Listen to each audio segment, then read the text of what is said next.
तो हेलो साथियों, नमस्कार। स्वागत है आपका आपके अपने चैनल सक्सेस जंक्शन एक कदम सफलता की ओर में। मेरा नाम है अतुल शुक्ला और हम लेकर के आ गए हैं आपके लिए एमपी टेट वर्ग 3 पात्रता परीक्षा 2024 22 नवंबर सेकेंड शिफ्ट का एग्जाम एनालिसिस।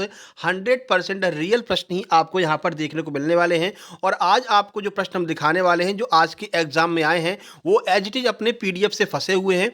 और ना केवल प्रश्न बल्कि ऑप्शन भी अपने पीडीएफ से सेम टू सेम फंसे हुए हैं। बहुत सारे प्रश्न ऐसे आपको आज हम दिखाने वाले हैं।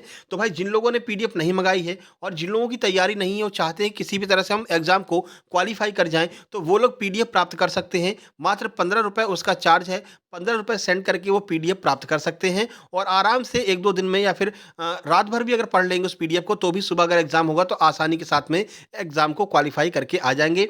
कुछ एग्जाम्पल कुछ प्रूफ भी हम आपको दिखाने वाले हैं। जिन लोगों ने पीडीएफ मंगाई थी और उनके कितने अच्छे नंबर आए हैं वो भी आपको हम दिखाने वाले हैं। पीडीएफ को कैसे मंगाना है वो आगे हम आपको बताते हैं। उससे पहले वीडियो को लाइक करके चैनल को सब्सक्राइब कर दीजिए जिससे कि 30 नवंबर तक आने वाला हर एक एग्जाम एनालिसिस का वीडियो आप तक पहुंच सके और जो इंपॉर्टेंट टॉपिक की वीडियो सुबह 10 बजे आती है वो भी आप तक पहुंच सके। ठीक है, चलिए शुरू करते हैं।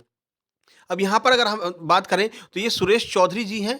इन्होंने बताया है सर आपकी पीडीएफ से 100 नंबर आ गए हैं, बहुत बहुत धन्यवाद। तो भैया इनके 100 नंबर आए हैं और ये एग्जाम को क्वालिफाई कर चुके हैं और बहुत सारे प्रश्नों को इन्होंने हमारे पास में भेजा है, बोल बोल करके स्पीकर के माध्यम से भेजा है। और इनसे बात भी हुई तो इन्होंने बताया था कि सर किस तरह से आपके पेडागोजी के प्रश्न सेम टू सेम आपके एग्जाम में जो है रखे हुए मिले हैं और हमको पेडागोजी में बहुत मदद मिली है आपकी पेडागोजी की पीडीएफ से। उसके बाद सर मेरे 97 नंबर आए हैं, राम रघुवंशी गुना से इनका नाम है। और ये आपकी पीडीएफ से एज इट इज 4 से 5 क्वेश्चन आए थे जिस जो कि विद ऑप्शन थे, मतलब ऑप्शन भी उनका नहीं चेंज हुआ था। बहुत सारे प्रश्न तो आ ही आए लेकिन कुछ के तो ऑप्शन भी वैसे के वैसे ही रखे मिले जैसे हमने अपनी पीडीएफ में आपको ऑब्जेक्टिव वाले प्रश्न कराए थे। ठीक है, इसके बाद में आपके नोट्स से मेरे 92 नंबर आ गए हैं, राजस्थान से हूँ, 22/11/2024 को सेकेंड शिफ्ट में इनका एग्जाम था। तो भाई ये भी एग्जाम को क्वालिफाई कर चुके हैं, राजस्थान के रहने वाले हैं। तो आप तीनों लोगों को कंग्रेचुलेशन, साथ ही साथ में best of luck mains exam के लिए। बाकी जो लोग भी भाई एग्जाम देने जा रहे हैं और तैयारी में थोड़ी कमजोरी है या फिर लग रहा है कि भैया एग्जाम क्वालिफाई नहीं हो पाएगा तो वो लोग पीडीएफ प्राप्त कर सकते हैं। कैसे पीडीएफ प्राप्त कर लेना है, देखिए ये स्कैनर आपको दिखाई दे रहा है, इस स्कैनर का स्क्रीनशॉट खींच लीजिए और इसी पर आपको मात्र 15 रुपए का पेमेंट करना है। और पेमेंट का स्क्रीनशॉट आपको इस व्हाट्सएप नंबर 7052547003 पर एमपी टेट पीडीएफ लिख करके सेंड कर देना है। आधे घंटे के अंदर आपके पास में पीडीएफ पहुंच जाएगी। अगर थोड़ा बहुत लेट होता है तो परेशान बिल्कुल भी नहीं होना है। एक बार व्हाट्सएप की डीपी चेक कर लेना है कि डीपी पर क्या लिखा हुआ है।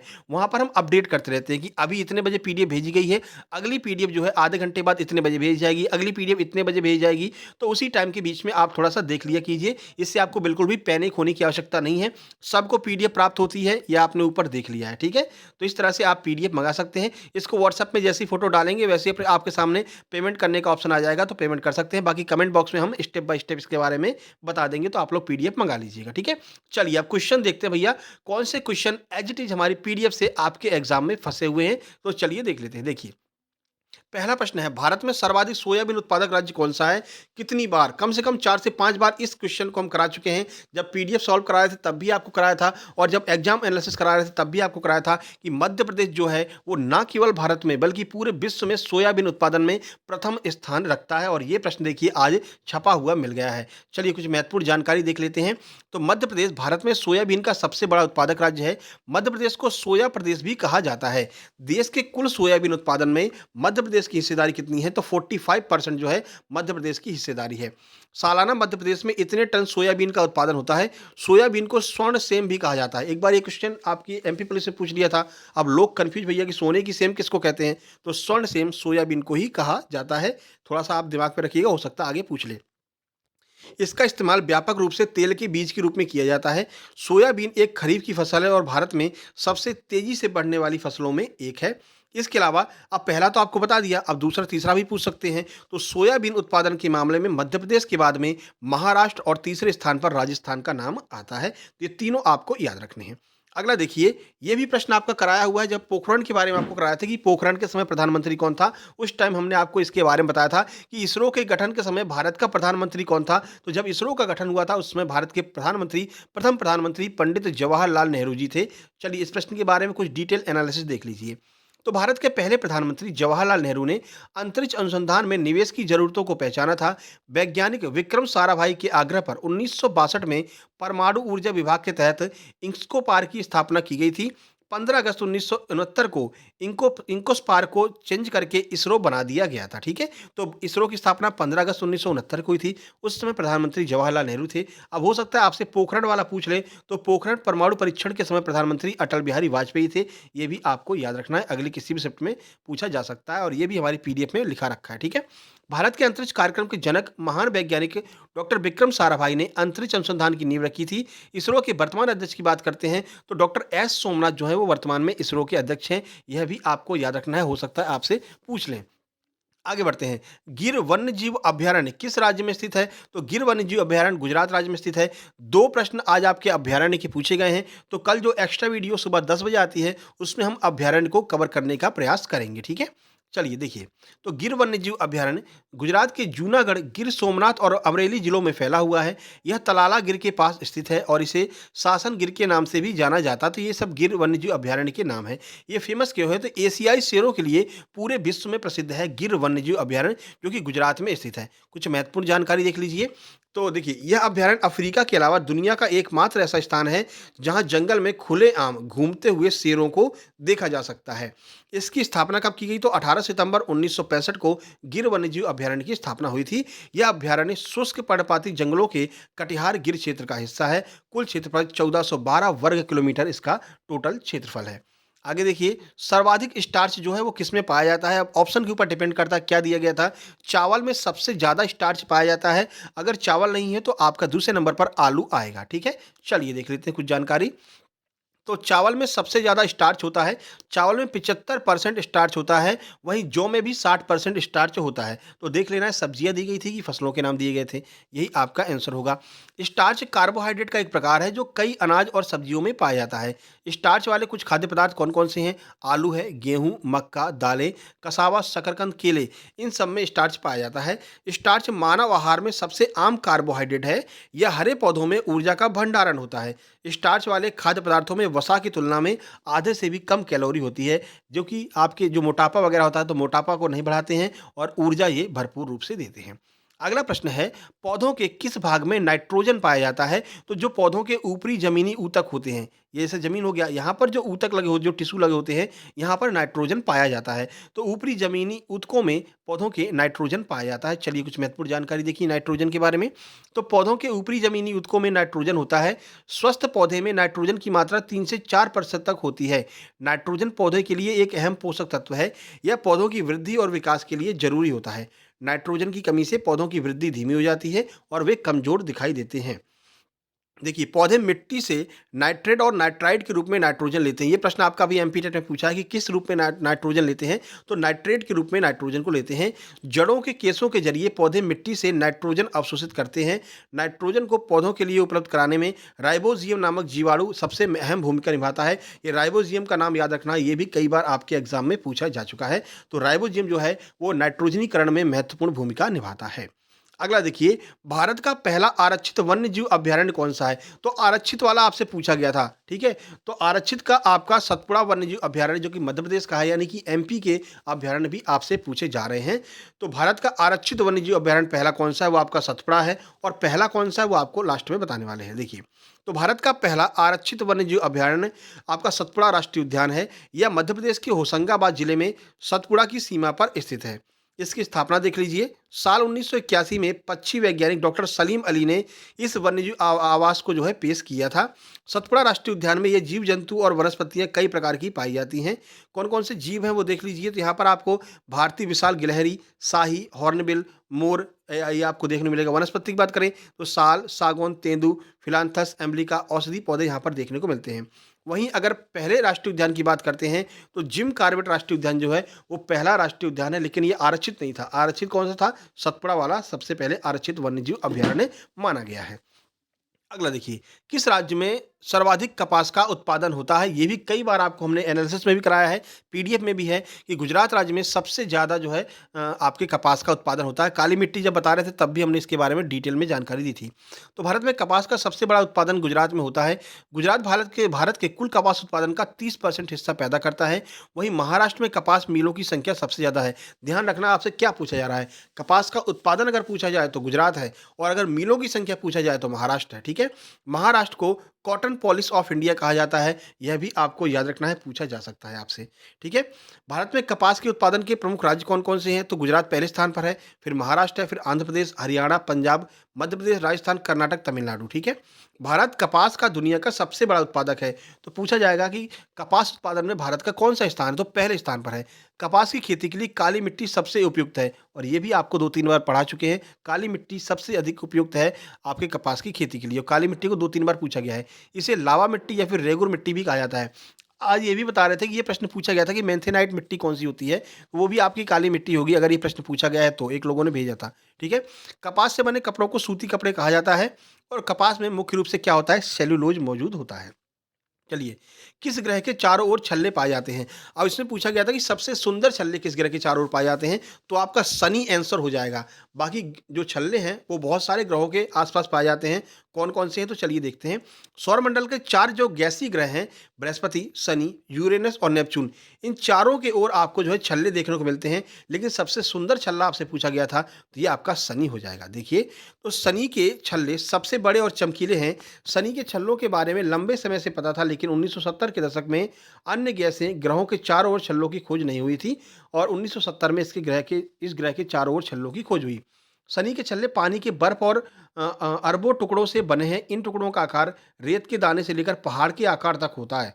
शनि के छल्ले इतने विशाल और चमकीले हैं कि गैलीलियो ने उन्हें 1610 में ही खोज लिया था। 1610 में बता दिया था कि इस ग्रह के चारों ओर छल्ले होते हैं। ठीक है, बाकी आपके बृहस्पति, यूरेनस और नेपच्यून, इनके भी चारों ओर छल्ले पाए जाते हैं। इन ग्रहों के चारों ओर के छल्ले शनि के छल्लों की तुलना में बहुत छोटे, गहरे और धुंधले हैं।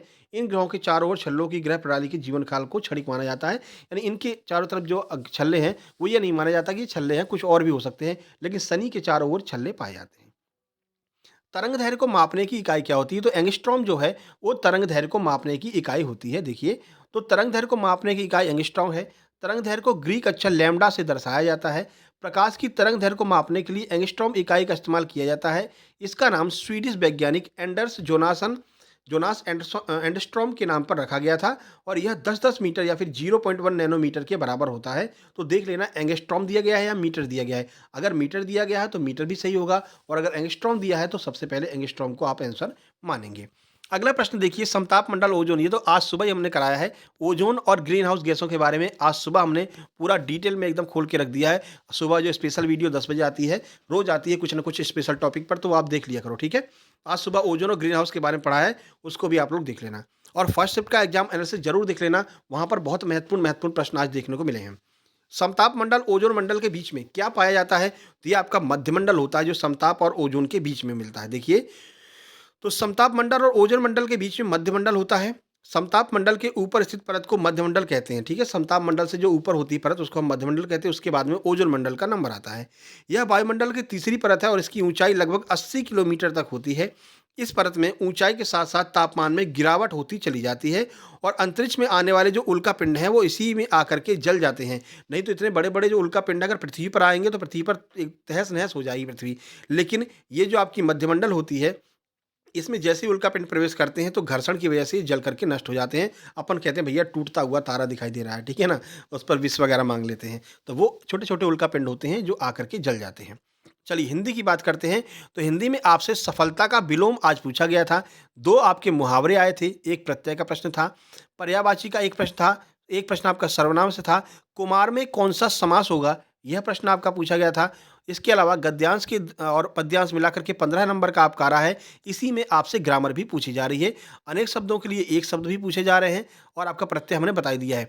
बाकी जो पेडागोजी है वो अपनी पीडीएफ से ही आ रही है। हिंदी पीडीएफ जो हमने आपको पेडागोजी वाली दी है हिंदी की, उससे बाहर प्रश्न नहीं जाएगा। सारे प्रश्न अपनी पेडागोजी से ही आ रहे हैं और पेडागोजी को लेकर के बिल्कुल भी परेशान नहीं होना। आप पढ़ करके जाएंगे तो आराम से क्वालिफाई कर जाएंगे।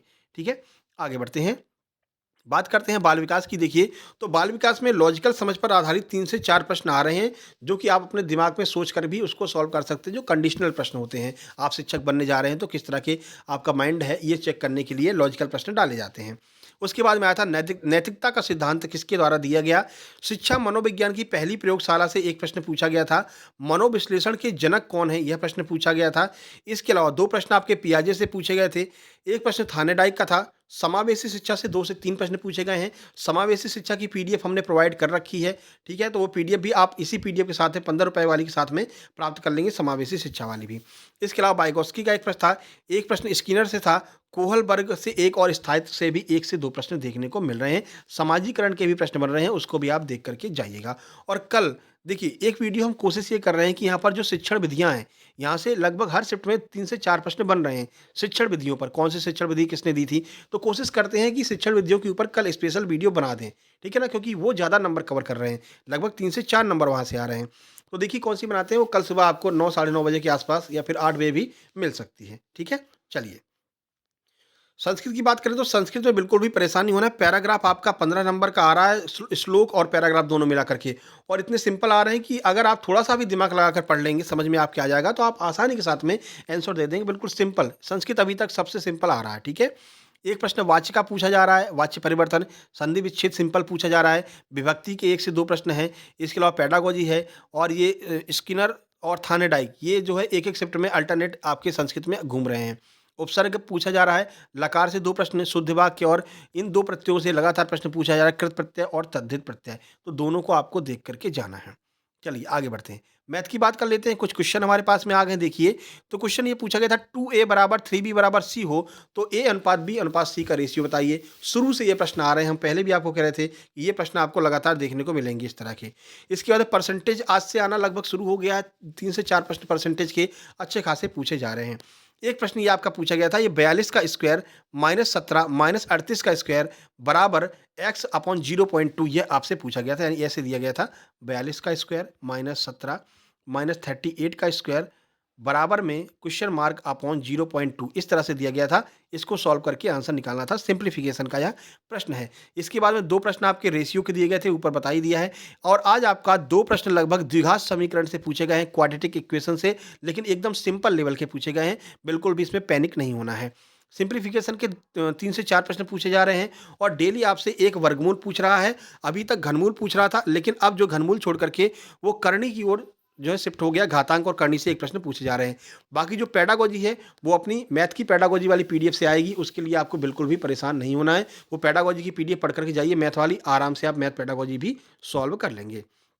गणित शिक्षण की अधिगम विधियाँ जो हैं, वो भी अपनी पीडीएफ से ही फँस रही हैं, और कल हम जो है शिक्षण की जो विधियाँ हैं, इनके ऊपर एक सुबह वीडियो लेकर के आने वाले हैं। 8 बजे के आसपास आपको वो वीडियो मिल जाएगी। बाकी आपका एज वाले प्रश्न पूछे जा रहे हैं, पिता पुत्र की आयु वाले, बॉडमास के 1-2 प्रश्न पूछे जा रहे हैं, और 2 से 3 प्रश्न आपके चिन्ह परिवर्तन के पूछे जा रहे हैं, और यही सबसे ज़्यादा परेशान कर रहे हैं, ठीक है? तो इनको आपको देख लेना है। बाकी आपको बता दें, टेलीग्राम चैनल को ज्वाइन कर लीजिए। 16 तारीख तक की जो एग्जाम एनालिसिस की पीडीएफ है, वो आपको टेलीग्राम पर मिलेगी। 16 के बाद वाली जितनी पीडीएफ हैं, वो आपको जो ₹15 वाली पीडीएफ आप मंगा रहे हैं, इसके साथ में मिलेगी, ठीक है? इसके अलावा मिट्टी की पीडीएफ, समावेशी शिक्षा, चंद्रयान की पीडीएफ जो अलग-अलग हमने स्पेशल क्लास की बनाई है, वो भी आपको इसी के साथ में मिलने वाली है, और आज की ग्रीन हाउस गैस वाली भी आपको इसी के साथ में मिल जाएगी, ठीक है? क्या करना है आपको? केवल इसको स्कैन करना है। स्कैन करने के बाद में फ़ोन पे, गूगल पे, पेटीएम खोलना है, जो भी आपके पास में हो। उसके बाद में स्कैन करने वाला जो स्कैनर वाला ऑप्शन आता है, उसमें जाना है, जिससे आप लोगों का स्कैन करके पेमेंट करते हैं। ऊपर देखेंगे तो यहाँ पर गैलरी का ऑप्शन आएगा, गैलरी पे क्लिक करके इसको सिलेक्ट करेंगे, सक्सेस जंक्शन नाम आ जाएगा, मात्र ₹15 का पेमेंट करेंगे। उसके बाद में इस व्हाट्सएप नंबर 7052547003, इस नंबर पर उस जो पेमेंट किया उसका स्क्रीनशॉट सेंड कर देंगे, आपको पीडीएफ सेंड कर दी जाएगी। परेशान नहीं होना है। टाइमिंग हम डीपी में बताते रहेंगे कि कब से कब तक पीडीएफ सेंड की जा रही है, और अगली पीडीएफ कितने बजे सेंड की जाएगी, तो वो उससे आपको जो है पता चलता रहेगा। उसमें आपको बिल्कुल भी पैनिक होने की आवश्यकता नहीं है। और नीचे नेगेटिव कमेंट अगर आपको मिले, तो आपको बिल्कुल भी ध्यान नहीं देना है, क्योंकि बहुत सारे लोग अदर चैनल से आ रहे हैं, वो लोग नेगेटिव कमेंट करते हैं। क्योंकि शुक्ला सर की पीडीएफ अच्छी खासी चल रही है, क्वेश्चन फंस रहे हैं, तो कंपटीशन भी क्रिएट हो रहा है। जिसके पास पीडीएफ पहुंच रही है, एग्जाम को क्वालिफाई कर रहा है, तो बहुत सारे लोग आते हैं नेगेटिव कमेंट करने कि वीडियो मतलब पीडीएफ मत लीजिए, पीडीएफ नहीं आती है, फ्रॉड है, ये है वो है। तो हर एक व्यक्ति को पीडीएफ भेजी जाती है। बिल्कुल आप निश्चिंत होकर के पीडीएफ खरीद सकते हैं और एग्जाम को क्वालिफाई कर सकते हैं, ठीक है? चलिए, फिर मिलते हैं कल सुबह समावेशी शिक्षा वाली क्ला मतलब वो आपकी जो शिक्षण अधिगम वाली विधियाँ हैं, उनमें आपको मिलते हैं और सारी विधियाँ करा देंगे, ठीक है? बाकी आप और एग्ज़ाम्पल देख सकते हैं, 111 नंबर आए हैं, आपकी पीडीएफ मैंने ली थी, ठीक है? इसके इनके 83 नंबर बने हैं, क्वालीफ़ाई कर गए हैं, ठीक है? और भी देख सकते हैं आप यहाँ पर 93 नंबर हैं, इन्होंने प्रश्न ही भेजे थे। तो आप लोग जो है पीडीएफ प्राप्त कर लीजिए, अच्छे से एग्ज़ाम को दे कर के आइए और क्वालीफ़ाई करके आइए, फिर चयन परीक्षा के लिए अपन तैयारी बाद में करेंगे, ठीक है? और महिला पर्यवेक्षक की आने वाली है, तो उसकी भी अपन तैयारी करवाएँगे। चलिए फिर मिलते हैं नेक्स्ट वीडियो में कल सुबह, तब तक के लिए नमस्कार, धन्यवाद।